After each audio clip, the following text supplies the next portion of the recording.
안녕하십니까. 전하특 교수입니다. 이번 시간 여러분들과 2022년 제1회 수질환경기사 최근 기출문제 풀이를 하도록 하겠습니다. 자, 먼저 문제 1번을 보시게 되면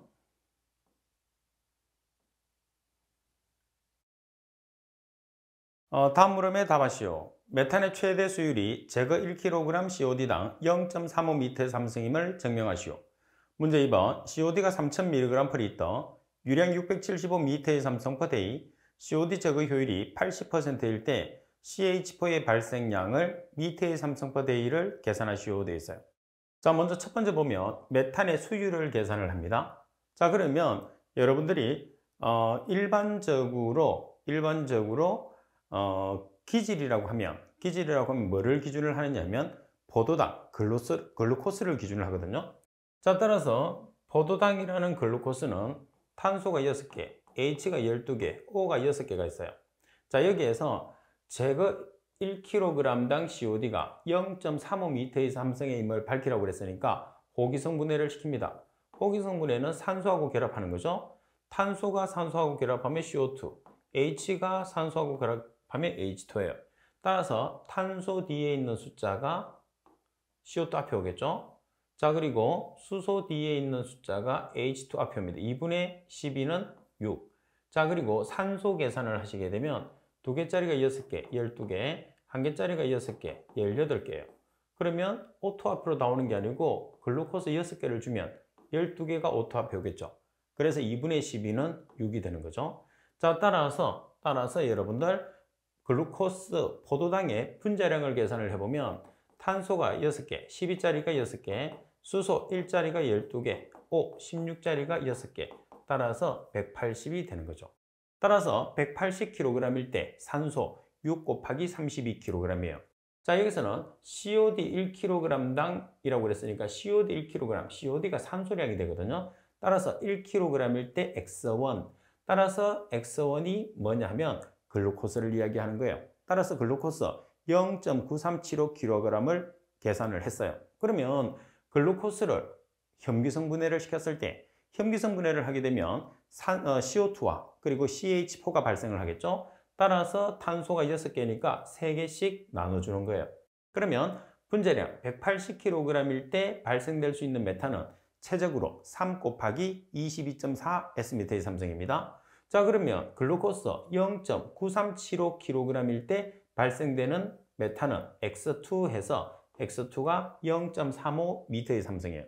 자, 그러면 이 0.35m의 삼성에 해당하는 값을 가지고 우리가 계산을 하는데 뭐를 계산을 하냐면 메탄의 발생량을 계산을 해요.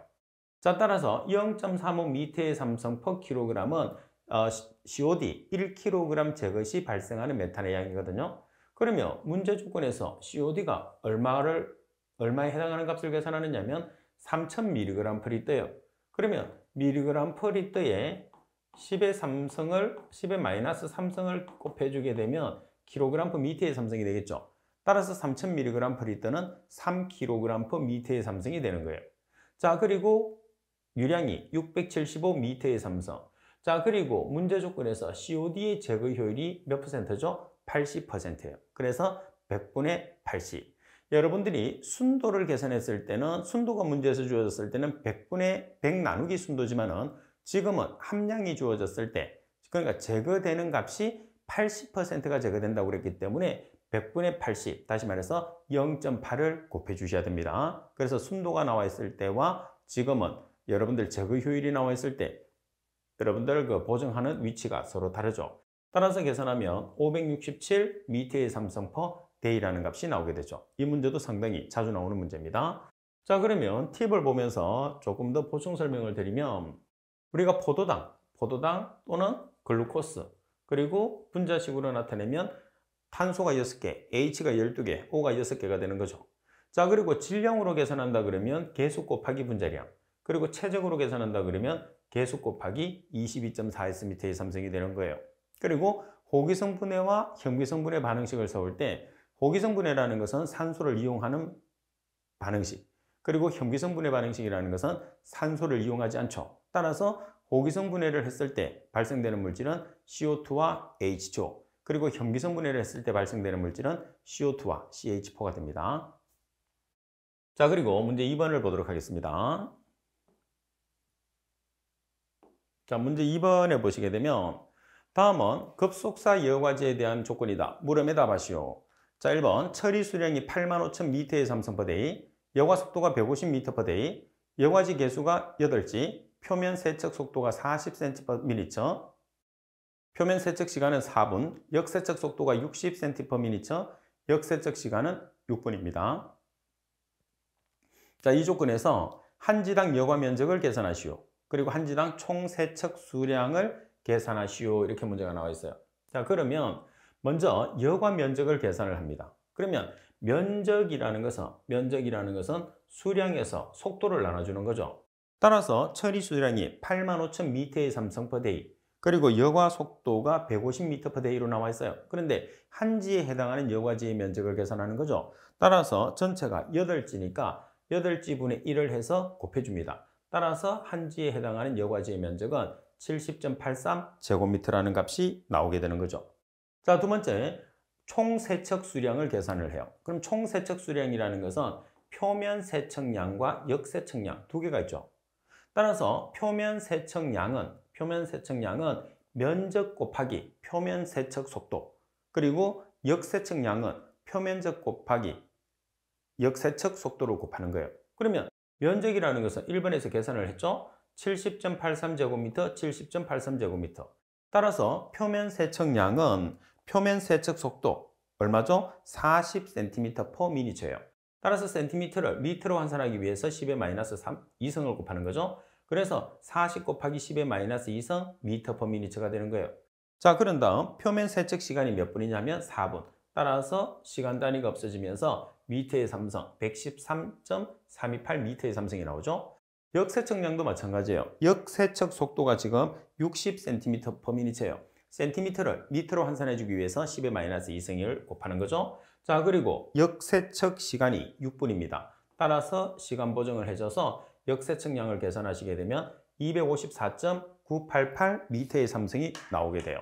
따라서 총 세척 수량은 두 가지를 더하면 되겠죠. 표면 세척량과 역세척량을 더하면 되니까 전체적으로 총 세척 수량은 368.32m의 삼성이라는 값으로 우리가 환산을 할 수가 있습니다. 자, 그리고 문제 3번을 보도록 하겠습니다. 자, 문제 3번. 폭이 3.7m이고 수심이 12m인 침사지의 유속이 0.05m/s일 때 프로듀스를 계산하시오. 다음 프로듀스는 속도의 제곱 나누기 R 곱하기 G를 이용하시오 되어 있어요. 자, 여기서 여러분들이 R이라는 것은 대문자리라는 것은 뭐를 이야기하느냐면 경심을 이야기하거든요.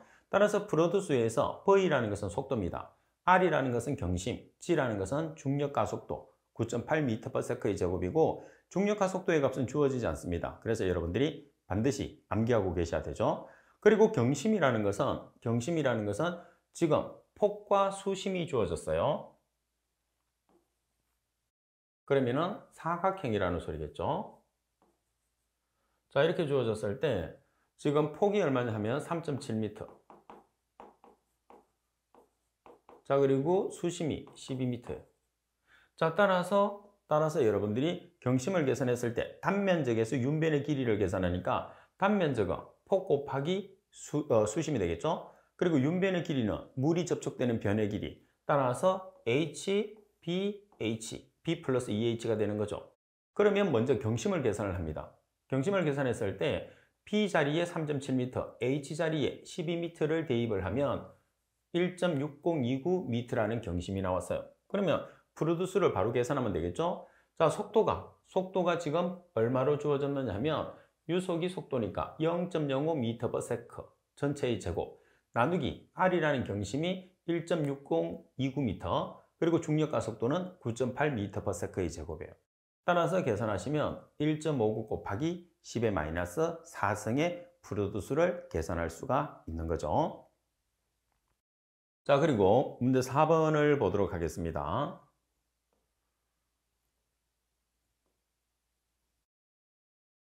자, 문제 4번에 보면 다음의 조건을 이용해서 설러지 반송이 있는 경우에 반응 시간을 계산하시오. COD는 2000mg/L, K는 0.469 L/g/h, MLSS는 3500mg/L, MLSS의 70%가 MLVSS, SI 슬러지 용적 지수는 7000mg/L, 슬러지 밀도 지수죠. SVI로 표기되면 슬러지 용적 지수, SDI로 표기되면 슬러지 밀도 지수입니다. 7000mg/L, 유출수의 COD가 150mg/L, 생물학적으로 분해 불가능한 COD는 125mg/L죠. 생물학적으로 분해 불가능한 COD라는 것은 뭐가 되는 거죠? NBD COD가 되는 거예요. 그러면 반응 시간 공식은 꼭 기억을 해야 됩니다. SI-S0 나누기 K 곱하기 MLVSS 곱하기 S0예요. 여기서 먼저 SI라는 것은 뭐냐면 유입수의 COD에서 NBD COD를 빼준 값이죠. 반면에 S0라는 것은 유출수의 COD에서 NBD COD의 값을 빼준 거예요. 그러면 SI라는 것은 유입수의 COD가 얼마가 되는 거죠? 2000mg/L. 그리고 NBD COD가 125mg/L예요. 따라서 1875mg/L죠. 자, 그리고 S0라는 것은 유출수의 COD. 자, 유출수의 COD가 150mg/L. 그리고 NBD COD가 125mg/L. 따라서 25mg/L가 나왔죠. 자, 그러면 K라는 값은 0.469L/g예요. 그러면 MLVSS라는 것은 여기서 여러분들이 MLVSS 단위는 K의 단위와 동일하게 만들어줘야 돼. 그래서 g/L로 만들어줍니다. 그러면 MLVSS는 보시다시피 MLSS의 70%가 MLVSS라고 했어요. 그러면 MLVSS는 MLSS가 3500mg/L죠? 그러면 3.5g/L와 동일하죠. 왜? K가 g과 리터의 계열로 표현되어 있기 때문에 따라서 3.5g/L. 자, 이 값의 몇 퍼센트? 70%가 MLVSS라는 거죠. 따라서 계산하면 2.45g/L예요. 그럼 대입하면 됩니다. SI 자리에 1875mg/L, S0 자리에 25mg/L, K 자리에 0.469L/gH, MLVSS 자리에 2.45g/L, S0에 25mg/L를 대입을 해서 계산기로 계산을 하시게 되면 얼마가 산출이 되느냐 하면 64.40Ah라는 값이 나오게 되는 거죠. 자, 그리고 문제 5번을 보도록 하겠습니다.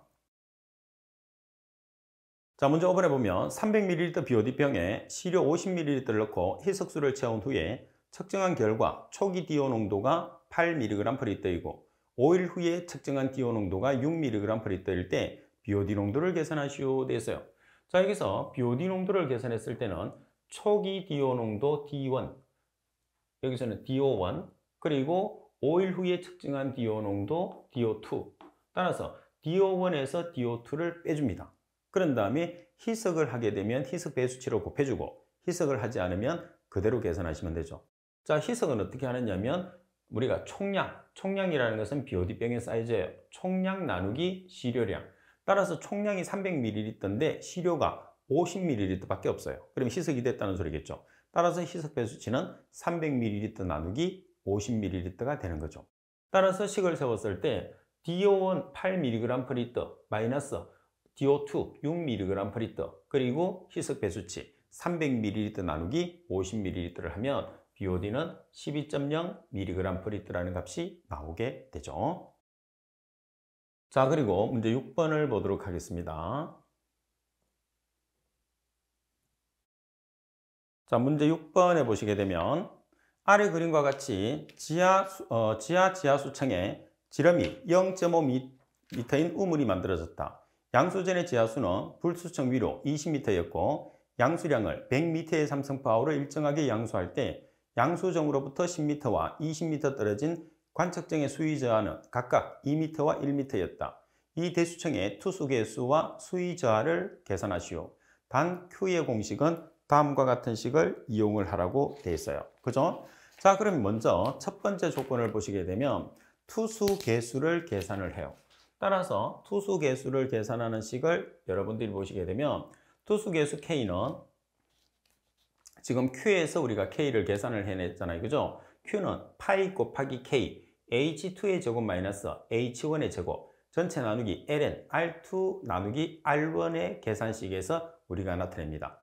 자, 그러면 지금 여러분들 교재에 보시게 되면 다음 페이지 팁에 나와 있어요. 지금 문제 조건에서 H2라는 것은 양수 높이예요. 그래서 20m에서 1m를 뺀 값이죠. 그래서 H2는 19m가 들어갑니다. 반면에 H1이라는 것은 20m에서 2m를 뺀 값이에요. 그래서 18m가 들어가죠. 자, 그리고 R2라는 값은 양수점과의 거리 20m, R1이라는 값도 양수점과의 거리 10m가 되는 거죠. 따라서 Q는 100m의 삼성 per hour. 따라서 K에 대한 식으로 정리를 해요. 자, 그래서 K에 대한 식으로 정리를 해서 값을 계산을 하시면 얼마가 나오느냐면 0.60 m per hour라는 값이 나오게 되겠죠. 자, 그리고 문제 2번에 보시면 수위 저하를 계산을 합니다. 자, 수위 저하를 계산을 하는데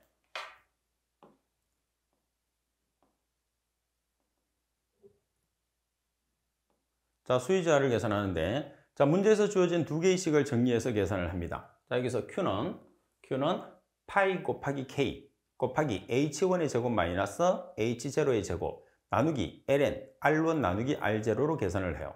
자, Q라는 것은 100m의 삼성 per hour가 되는 거잖아요. 그죠?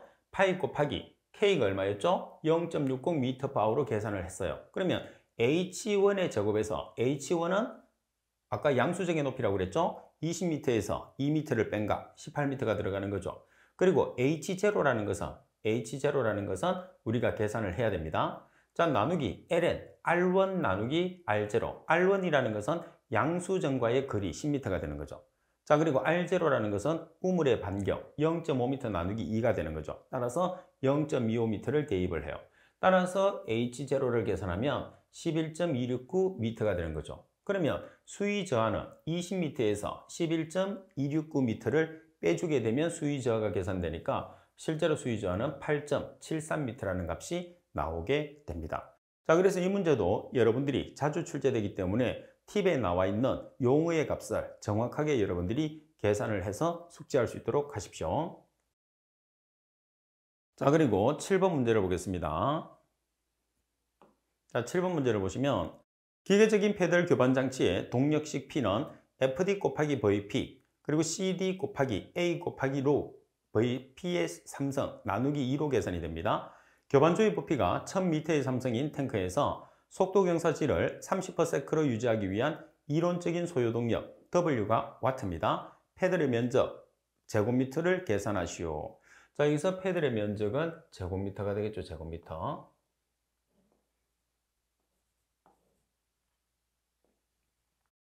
자, 그리고 점성계수 마이크로는 1.14 곱하기 10의 마이너스 3성 뉴턴 세커 퍼 제곱미터, CD는 1.8, 그리고 VP는 0.5 미터 퍼 세커, 로우는 1000kg 퍼 미터의 삼성입니다.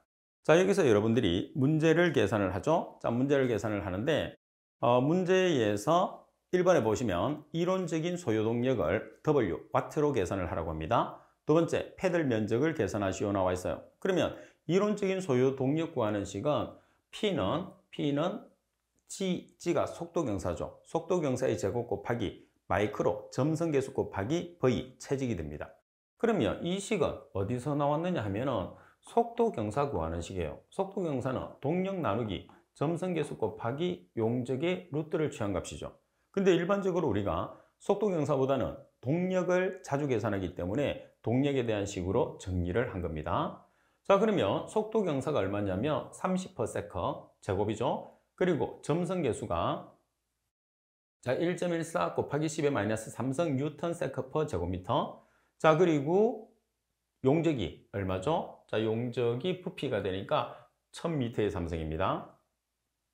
따라서 계산하면 1026점 뉴턴 미터 퍼 세커 또는 1026와트라는 값이 나오겠죠. 자, 그리고 두 번째는 패들의 면적을 계산하라고 그랬어요. 따라서 패들의 면적은 이 식에서 여러분들이 이 식에서 면적 A에 대한 식으로 정리를 하시면 돼요. 따라서 면적 A에 대한 식으로 정리를 해서 여기서 P라는 것은 동력이죠. 1026 뉴턴 미터 퍼 세커. 자, 나누기 1.8, CD가 1.8이에요. 그리고 로우라는 것은 비중량, 밀도 비중량이죠. 비중량. 물의 비중량은 1000kg per 미터의 삼성. 자, 그리고 VP가 지금 0.5 미터 퍼 세커예요. 따라서 VP의 삼성이니까 0.5 미터 퍼 세커의 삼성을 취해서 A라는 면적을 계산하시면 9.12 미터의 제곱이라는 값이 산출이 됩니다. 자, 그리고 여러분들 참고적으로 단위를 보시면 N이 뉴턴입니다. 뉴턴 세컨 퍼 제곱미터는 킬로그램 퍼 미터 세컨와 동일합니다. 자, 그리고 와트라는 동력의 단위는 킬로그램 제곱미터 퍼 세컨의 삼성 또는 뉴턴 미터 퍼 세컨와 동일한 단위를 가지기 때문에 같은 단위로 사용하셔도 됩니다. 자, 그리고 문제 8번을 보겠습니다. 자, 문제 8번에 보시게 되면 MLSS 농도가 200mg 든 혼합액을 1리터 메스실린더의 주위에서 30분간 정체하였을 때 침강된 슬러지의 부피를 센티의 3승으로 계산하시오. 단 SVI는 150이라고 되어 있어요. 자, 여기서 단위를 보시게 되면 센티의 3승이라는 것은 뭐하고 동일하죠? 밀리리터 단위하고 동일해요. 자, 그리고 문제 조건에서 SVI가 150이 있어요. 그러면 SVI를 구하는 식을 여러분들이 찾는데 지금 보시면 MLSS의 농도가 2000mg/L. 자, 그리고 침강된 슬러지를 계산을 한단 말이에요. 침강된 슬러지가 밀리리터 퍼 리터가 되는 거죠. 이 값을 SV라고 표현을 해요. 그죠? 자, 그런데 여기서는 센티의 3승으로 표현을 했어요. 그 센티의 3승이 밀리리터라는 뜻입니다. 따라서 SVI라는 것은 MLSS분의 침강된 슬러지 SV 곱하기 얼마 그죠? 10의 3승을 해서 계산을 하는 거죠. 자, 따라서 SVI가 150입니다. 그리고 MLSS가 200mg/L. 그리고 침강된 슬러지 SV를 우리가 계산을 해야 됩니다. 곱하기 10의 3승. 따라서 SV를 계산을 하게 되면 30ml/L가 되는 거예요. 그죠? 자, 그러면은 센티의 3승으로 계산을 하시오 이렇게 했는데 이 SV라는 것은 30ml가 되는 거잖아요. 밀리리터와 센티의 3승이 동일하기 때문에 30ml는 30센티의 3승으로 답을 표기해 주시면 돼요. 자, 팁을 보시면 SVI라는 것은 슬러지 용적 지수입니다. 그래서 침강성을 나타내는 지표죠. 침강성을 나타냈을 때 정상 침강이라고 하면 자, 정상 침강이라고 하면 50에서 150 사이죠. SVI가. 반면에 슬러지 팽화 또는 슬러지 벌킹이 발생했다고 하면 SVI가 200 이상이 됐을 때 슬러지 벌킹 또는 팽화 현상이라고 합니다. 자, 그리고 참고적으로 밀리리터와 cc와 그리고 센티의 3승은 같은 단위고 SVI의 단위는 밀리리터 퍼 g이 있습니다. 자, 그리고 문제 9번을 보겠습니다.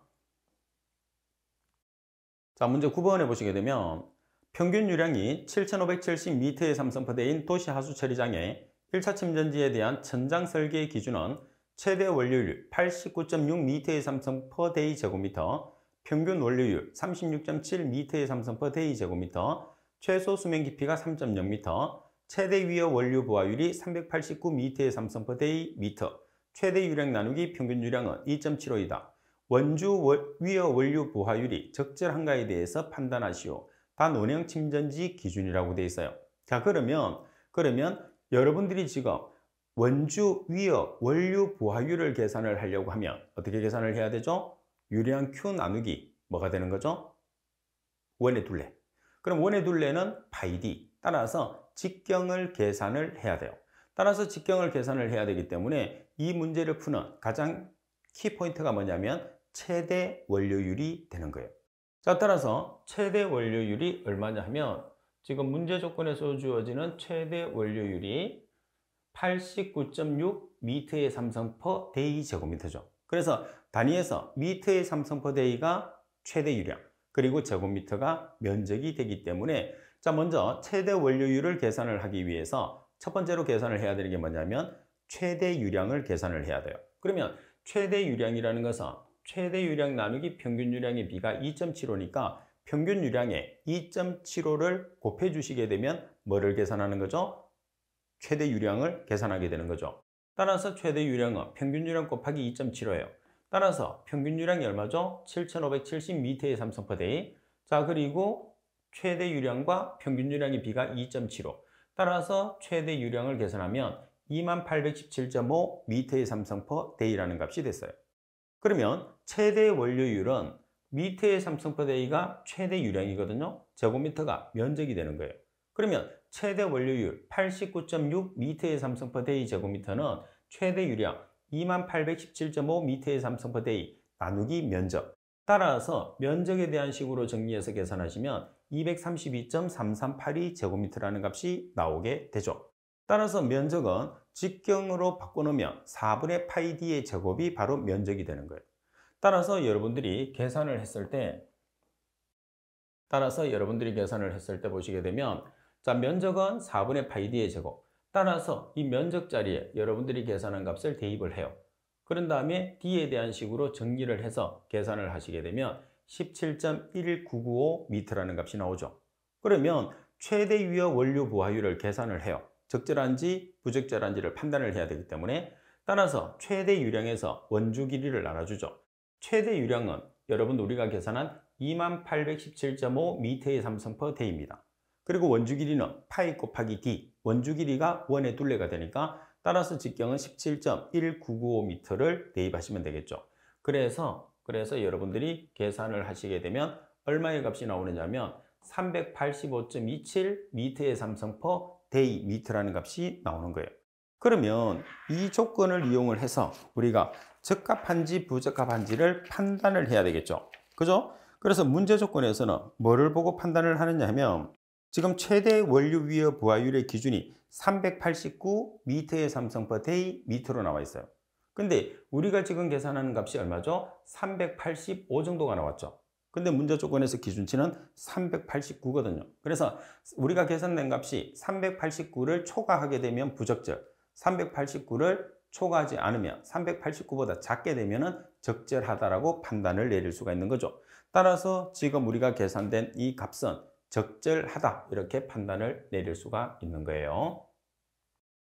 자, 그리고 문제 10번을 보겠습니다. 자, 문제 10번에 보시면 어느 도시의 폐수량 변동이 다음과 같을 경우에 평균 유량 조건 하에서 저류지의 체류 시간이 6시간이라면 오전 8시에서 오후 8시까지의 저류조의 평균 체류 시간을 계산하시오 돼 있어요. 자, 그러면 저류조의 평균 체류 시간은 어떻게 계산하느냐면 저류지의 체류 시간 곱하기 100 나누기 평균 유량 누적률로 계산을 하게 돼요.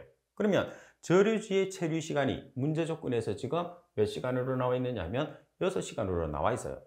그럼 우리가 뭐를 계산하면 되느냐 하면 평균 유량 누적률을 계산하시면 돼요. 자, 몇 시에서 몇 시까지? 오전 8시에서 오후 8시까지.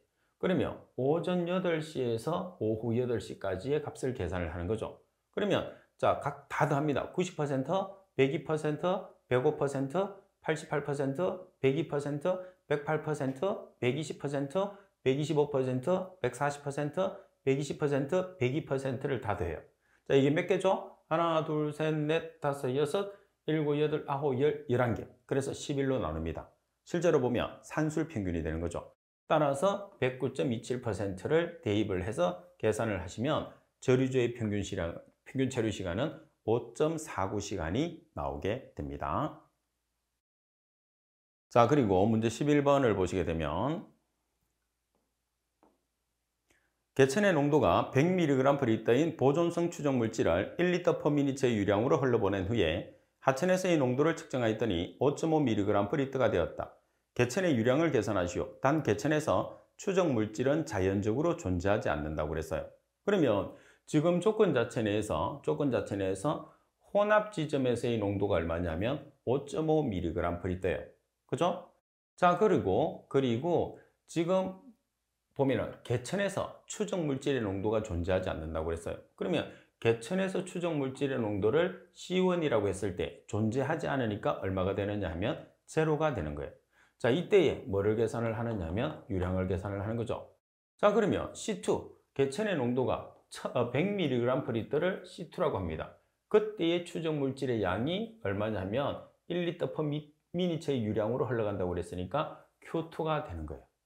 그래서 혼합 공식을 사용하면 혼합 공식 CM은 Q1C1 플러스 Q2C2 나누기 Q1 플러스 Q2죠. 따라서 Q1 자리에 우리가 그대로, 그리고 C1 자리에 0 플러스 C2 자리에 100mg/L Q2 자리에 1리터 per minute 나누기 Q1 플러스 Q2 1리터 per minute를 해서 Q1을 계산을 해주는 거예요. 따라서 Q1을 계산하게 되면 17.1818 리터 per minute가 나오는 거죠. 자, 그런데 단위가 미터의 삼성 per sec로 정답을 계산을 하라고 돼 있어요. 그래서 정답에서 요구하는 단위로 바꿉니다. 따라서 리터를 미터의 삼성으로 일단 바꿔요. 그러면 10의 1미터의 삼성은 10의 삼성 리터죠. 리터를 없앱니다. 자, 그리고 분을 세크로 고쳐요. 1분은 60초. 그래서 정답은 미터의 삼성 per 세크 단위로 계산을 해야 되니까 2.86 곱하기 10의 마이너스 4성 미터의 삼성 per 세크라는 값이 나오게 됩니다. 자, 그리고 12번 문제를 보겠습니다. 자, 다음에 주어진 개통도에 1번 공법명을 쓰고 2번 반응조의 역할을 쓰시오. 자, 문제 조건에 보면 혐기성조와 호기성조 두 가지 반응조를 가지게 되죠. 그리고 호기성조는 항상 존재하죠. 포기조이기 때문에. 따라서 혐기성조를 가지고 있기 때문에 인만을 제거하는 공법이 됩니다. 따라서 혐기성조 한 개를 가지고 있으면서 인만을 제거하는 공법이 뭐죠? AO 공법이 되는 거죠. 자, 그리고 반응조의 역할은 혐기성조는 인의 방출, 그리고 호기성조는 인의 과잉 흡수. 자, 인의 과잉 흡수라고 이야기하는 이유는 뭐냐면 혐기성조에서 미생물이 토출된 인과 폐수 중에 존재하는 인을 전체를 다 흡수하기 때문에 과잉 흡수라는 말을 사용하게 되는 거죠. 자, 그리고 13번 문제를 보시게 되면 폐수의 최종 방류수가 배출될 때 물환경에 미치는 영향을 최소화하기 위한 방법을 세 가지를 쓰시오. 자, 이 문제도 자주 나오는 편입니다. 자, 물 환경에 미치는 영향을 최소화를 시키는 거죠. 그래서 오염 물질 자체를 배출하지 않도록 어떤 방법을 강구하는 게 좋으냐는 그런 뜻이겠죠. 따라서 최종 방류수의 배출 기준을 강화를 시킵니다. 자, 사업을 하시는 분들은 힘들겠지만은 배출 기준을 강화를 하면 할수록 법을 지켜야 되기 때문에 오염 물질의 배출량이 현격하게 줄어듭니다. 그리고 최종 방류수를 재이용할 수 있도록 방법과 시스템을 강구하죠. 그래서 실제로 폐수 무방류 배출 시설 등이 많이 있습니다. 그리고 최종 방류수가 배출되는 주변에 오염 물질을 정화할 수 있는 식생이나 조경을 합니다. 식생이라는 것은 식물이나 나무를 심는다는 거죠. 그래서 식생이나 조경을 해서 오염 물질 자체를 정화를 시키는 여러 가지 방법들이 있습니다. 자, 그리고 14번에 보시게 되면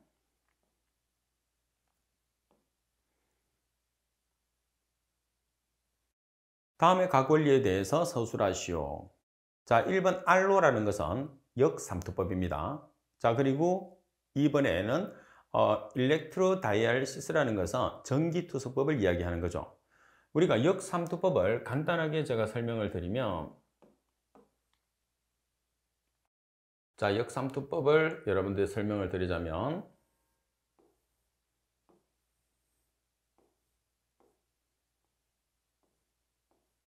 자, 여기가 담수입니다. 여기가 해수예요. 자, 이 상태가 있으면 여기에서 해수에서 담수로 가는 게 아니고 담수에 있는 H2O가 어디로 가죠? 해수로 갑니다. 그래서 해수가 증가해요. 그래서 이걸 방지하기 위해서 반토막입니다. 자, 여기에 삼투압보다 큰 압력을 가해요. 삼투압보다 큰 압력을 가게 되면 해수에 있는 H2O가 담수로 이동해요. 그래서 담수가 증가를 하고 해수가 감소를 하죠. 따라서 우리가 해수를 담수화시키는 방법이 됩니다. 자, 반면에 전기투석법 같은 경우에서는 뭐냐 하면 막을 이용을 하는 거예요.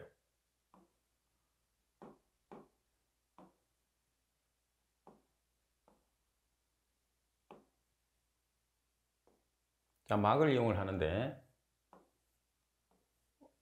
자, 여기서 전이차를 추진력으로 물만을 선택적으로 통과시켜서 원리를 이용하는 방법을 뜻하게 되는 거죠. 자, 그래서 내용 자체에 보면 역삼투법이라는 것은 설명을 드린 것처럼 반투막을 이용을 해요. 자, 그래서 지금 여기서 반투막을 이용을 하고 그 다음에 정수압을 추진력으로 이용을 하는 거죠. 그러면 여기서 반투막이라는 것은 뭐만 자, 여기서 자, 반토막이라는 것은 어떤 물질만 우리가 투과를 하느냐면 반토막 같은 경우에서는 물만 투과를 하죠. 자, 그리고 구동력은 정수합이 되는 거죠. 따라서 해수로부터 순수한 물을 분리해내는 방법입니다. 반면에 전기투석법 같은 경우에서는 전이차를 추진력으로 해서 물만을 선택적으로 통과시키는 원리를 이용해서 분리하는 방법이에요. 그래서 막이 있는데 해수라는 것은 NaCl이 많이 포함되어 있죠. 그래서 Na 플러스와 Cl-와 물이 있는데 플러스 이온이 통과하는 막, 마이너스 이온이 통과하는 막을 설치를 해서 중간으로 순수한 물만을 통과시켜서 우리가 해수를 담수화시키는 방법을 전기투석법이라고 이야기를 합니다. 자, 그리고 15번 문제를 보시게 되면 자, 15번 문제입니다. 다음 빈칸 갈로 안에 들어갈 알맞은 말을 쓰시오 되어 있어요. 에너지원으로 빛을 이용하고 탄소원으로 유기탄소를 이용하는 미생물이다. 자, 그리고 2번에 보시게 되면 에너지원으로 빛을 이용하고 탄소원으로 CO2를 이용하는 미생물이다.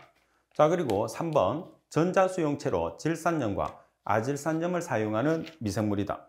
자, 그리고 4번 전자수용체로 아질산염과 질산염을 사용하는 반응은 갈로 조건이라고 그랬어요. 자, 첫 번째 우리가 에너지원으로 뭐를 이용하느냐며 빛을 이용을 해요. 따라서 에너지원으로 빛을 이용하는데 탄소원으로는 뭐를 이용하느냐면 유기탄소를 이용합니다. 따라서 탄소원으로 유기탄소를 이용하는 미생물이 뭐가 되는 거죠? 광합성 종속영양 미생물 또는 광합성 타가 영양 미생물이 되는 거죠. 자, 두 번째는 에너지원으로 빛을 이용하고 탄소원으로 CO2라는 것은 무기탄소입니다. 따라서 무기탄소를 이용하는 미생물은 광합성 독립영양 미생물이 되는 거죠. 그래서 무기물을 이용하는 것은 독립영양계, 그리고 유기물을 이용하는 것은 종속영양계로 알고 계시면 돼요. 그리고 전자수용체로 질산염과 아질산염을 사용하는 미생물은 탈질화 미생물이 되는 거죠. 따라서 탈질화 미생물의 가장 대표적인 게 수도모나스와 마이크로코커스가 있습니다. 그리고 전자수용체로 아질산염과 질산염을 사용하는 반응을 우리가 뭐라고 그러죠? 반응조를 무산소 조건이다 이렇게 이야기를 하는 거죠. 자, 따라서 아질산염과 질산염을 이용을 해서 탈질이 일어나는데 탈질이 일어나는 반응조를 무산소조라고 이야기를 하게 됩니다. 그래서 무산소 조건이 되는 거죠. 그리고 참고적으로 여러분들이 보시게 되면 지금 에너지원과 탄소원에서 미생물을 분류를 해놨어요. 따라서 광합성 독립영양 미생물, 그래서 독립을 자가, 그리고 종속을 타가라 합니다.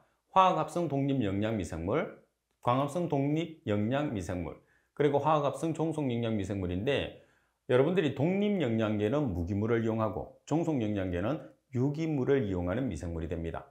자, 그리고 에너지원을 보면 독립영양 미생물은 이제 광합성 독립영양 미생물은 빛이 되는 거죠. 그리고 화학합성 독립영양 미생물은 화학합성이니까 산화하는 반응, 그리고 독립영양계니까 무기물을 이용하니까 무기물에 산화하는 반응, 그리고 광합성의 종속영양 미생물, 빛은 유기물, 무기물이 없어요. 그래서 빛입니다. 그리고 화학합성 종속영양 미생물은 유기물에 산화하는 반응이다. 이렇게 보시면 되겠죠. 자, 그리고 여러분들 16번 문제를 보도록 하겠습니다. 자, 16번 문제를 보시게 되면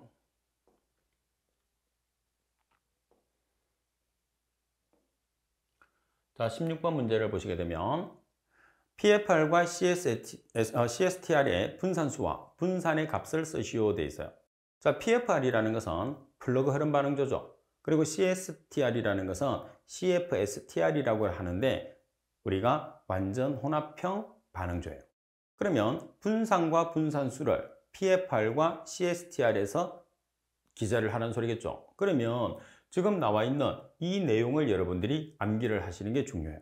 그래서 암기를 했을 때는 CFSTR 그리고 PFR을 만들어 놓고 분산, 분산수, 몰일지수 이 세 개까지를 나타내고 우리가 외우는 거예요. 그래서 0, 0, 1 그리고 대각선으로 1 무한대 클수록 그러면 PFR은 제로가 2개죠. 근데 CFSTR은 제로가 없어요. 그래서 제로를 한 개 넣어줍니다. 그러면은 같다라는 게 동일하죠. 자, 이렇게 0, 0, 1 대각선으로 올려주고 무한대 클수록, 그리고 제로가 없으니까 제로를 넣어주면 전체가 동일하다. 이런 식으로 외워서 여러분들이 빈칸을 작성을 하시면 보다 쉽게 답을 여러분들이 작성할 수가 있습니다. 자, 그리고 17번 문제를 보겠습니다. 현기성 소화조의 소화가스 발생량의 저하 원인과 방지 대책을 4가지 쓰시오 돼 있어요. 자, 여기서 우리가 현기성 소화자라는 것은 슬러지를 우리가 처리를 할 때 뭐를 이용한다는 거죠? 산소를 이용하지 않는 현기성 미생물을 이용해서 처리를 한다는 거죠. 그래서 현기성 소화조는 산소를 이용하지 않는 소화조라고 생각을 해주시면 됩니다. 자, 소화가스 발생량의 저하 원인과 방지 대책인데, 소화가스 발생량이 저하되는 원인은 뭐냐면 농도가 낮은 슬러지가 들어오기 때문입니다. 그래서 저농도 슬러지가 유입되기 때문에. 자, 그리고 소화 슬러지를 과잉 배출을 하는 경우, 그리고 존의 온도가 저하된 경우, 그리고 소화가스가 누출된 경우, 그리고 과다한산이 생성된 경우, 그리고 소화조의 내의 pH가 8.5 이상으로 너무 상승한 경우에. 자, 그러면 우리가 방지 대책 같은 경우에서는 저농도 슬러지 유입 대신에 고농도 슬러지를 유입하면 되겠죠? 그리고 소화 슬러지를 과잉 배출을 하지 말고 적정하게 배출을 하는 거예요. 그리고 존의 온도 저하를 막기 위해서 존의 온도 저하를 높이는 거죠. 존의 온도를 높이는 거예요. 그리고 소화가스를 누출을 조절을 합니다. 그리고 과다한 산이 생성되지 않도록 하고, 그리고 pH가 8.5 이상이 되지 않도록 pH를 낮추게 되면 소화가스량 발생량의 저하를 방지할 수 있겠죠. 그래서 지금 저하 원인을 반대로 설명을 해 놓으면 방지 대책이 된다고 생각하시면 됩니다. 자, 그리고 문제 18번 문제를 보시게 되면 정수장에서 유입되는 상수원에서 맛과 냄새가 감지되었을 때 이를 제거하는 방법을 3가지만 쓰시오 되어 있어요. 자, 가장 대표적인 게 산화제. 산화제라는 것은 오존이나 염소를 이야기합니다. 그리고 흡착제를 이용하는 방법이 있어요.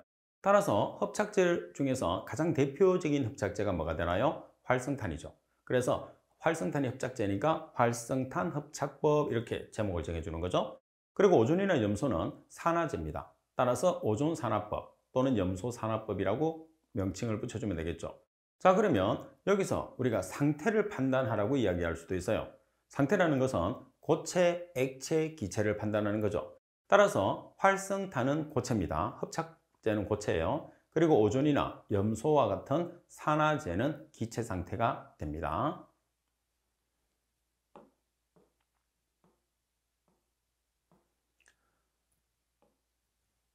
자, 지금 여러분들이 보고 계시는 이 문제는 여러분들 선배들이 시험을 친 다음에 문제를 복원해서 제게 보내준 문제를 제가 다시 문제화를 해서 여러분들에게 강의를 하고 있습니다. 따라서 복원은 시험을 치는 여러분들이 가장 정확하게 할 수 있기 때문에 시험을 친 다음 댁에 오셔서 복원을 해서 여러분들이 제게 보내주시면 여러분들 후배들을 가르치는데 아주 많은 도움이 됩니다. 따라서 여러분들의 적극적인 참여를 꼭 부탁을 드리도록 하겠습니다. 복원된 문제는 어디로 보내시느냐 하면 메일 주소로 제가 사용하는 메일입니다. KWE7002@한메일넷으로 보내주시면 제가 후배들을 가르치는데 아주 많은 도움이 됩니다. 여러분들의 적극적인 참여를 꼭 부탁을 드리겠습니다. 자, 그리고 여러분들이 공부를 했을 때 계산 문제와 이론 문제가 있는데 문제은행식으로 출제하기 때문에 자주 출제되는 문제는 출제 빈도가 높겠지만 여러분들이 한 번이라도 출제됐던 문제들은 언제든지 출제될 수 있다는 생각을 해서 우리가 인강뿐만 아니고 인강이 없는 교재에 있는 문제라도 여러분들이 나오면은 꼭 푼다는 생각으로 반드시 준비를 해 놓으셔야 돼요. 그래서 여러 문제의 유형을 익히면 익힐수록 여러분들의 합격의 시간이 당겨진다는 거 꼭 명심해서 문제를 좀 자주 많이 풀어볼 수 있도록 하십시오. 그리고 가장 중요한 것은 한 번에 끝내는 게 아니고 여러 번 반복적으로 푸는 반복 학습이 가장 중요한 합격 비법이라는 거 꼭 기억하십시오. 자, 이번 시간 수업은 이것으로 마치도록 하겠습니다. 수고하셨습니다.